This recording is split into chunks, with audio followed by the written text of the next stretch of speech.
Hello friends, good evening. তো আজকে আমি রাত্রেবেলায় ডিনারে বানাচ্ছি মেথি শাকের পরোটা। তো তোমাদের সাথে তার জন্য আমি শেয়ার করছি মেথি শাকের পরোটা আমি কিভাবে বানাই। তো প্রথমে দেখো মেথি শাকগুলো ধুয়ে নিয়েছি, এবার একটা একটা করে এগুলো বেছে নেবো, বেছে আর কুচি কুচি করে কেটে নেব। তো এই যে দেখো এরকম করে একটা করে আমি পাতাগুলো নিয়ে নেবো, আর এই সামনেটা একটু এরকম করে ভেঙে নেবো। আর এই যে মোটা ডাটাটা আছে এই ডাটাটা আমি কিন্তু নেব না। তো চলো আমি এগুলো আগে মেথি শাকগুলো বেছে নিই, তারপর কুচি। এখানে আমার দেখো মেথি শাকগুলো ভালো করে আমি বেছে আর কুচিয়ে নিয়েছি। আর এখানে আমি এই কাপটা 1.5 কাপ ময়দা এই আটা নিয়েছি। তো এখানে এই পরোটার মধ্যে আমি দেবো, দেখো জোয়ান নিয়েছি, লঙ্কার গুঁড়া, হলুদ, লঙ্কা কুচি, চিনি, আদা গ্রেট করে নিয়েছি, নুন, আর দেবো এখানে 2 আটি মেথি শাক। তো এগুলো সব একসঙ্গে আমি দিয়ে দেবো।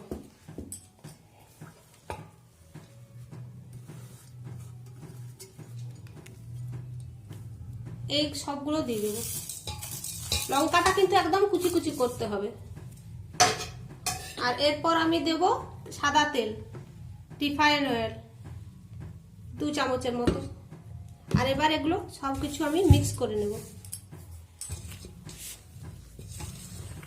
আটাটার সাথে ভালোভাবে আমি এটা মেখে নেব। তো আমার ভালোভাবে এটা মাখা হয়ে গেছে। আর এখানে আমি গরম জল করে রেখেছি, হালকা উষ্ণ গরম জল। তো উষ্ণ গরম জলটা দিয়ে আমি এই আটাটা মাখবো। একটু একটু করে জল নেব আর আটাটা মাখবো।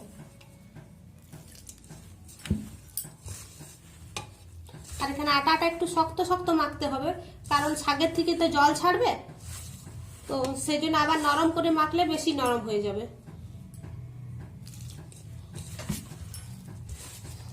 চলো আমি আটাটা আগে মেখে নিই। তো এই যে আমার আটাটা মাখা হয়ে গেছে। আটাটা দেখো আমি লুচির আটার মতো মেখেছি। লুচির আটা যেভাবে মাখা হয় একটু শক্ত শক্ত, তো সেভাবে মাখা হয়েছে। আর এটা এবার আমি 15 মিনিটের মতো রেস্টে রাখবো। তো 15 মিনিট আমার রেস্টে রাখা হয়ে গেছে আটাটা। এবার চলো এক এক করে আমি পরোটাগুলো বেলে আর তেলে ভেজে নিই। পরোটার আটাটা দেখো কত শক্ত মেখেছিলাম, কত নরম হয়ে গেছে।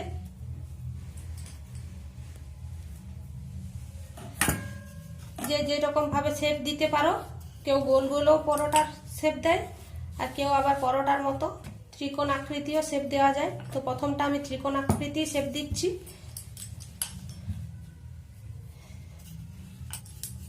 তো এই যে দেখো পরোটাটা আমি কি সুন্দরভাবে বেলে নিয়েছি। চলো এবার এটা ভেজে নিই।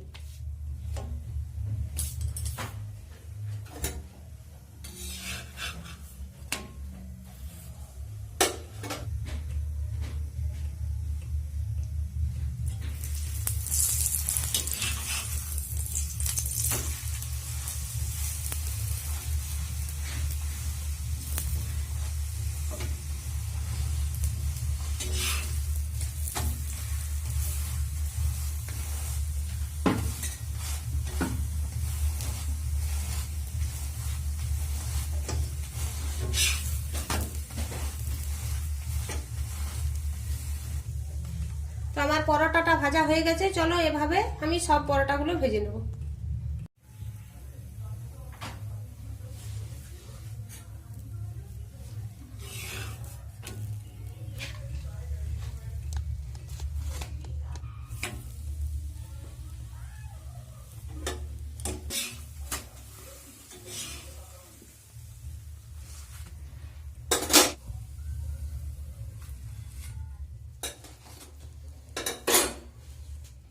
তো আমার সব পরোটাগুলো ভাজা হয়ে গেছে।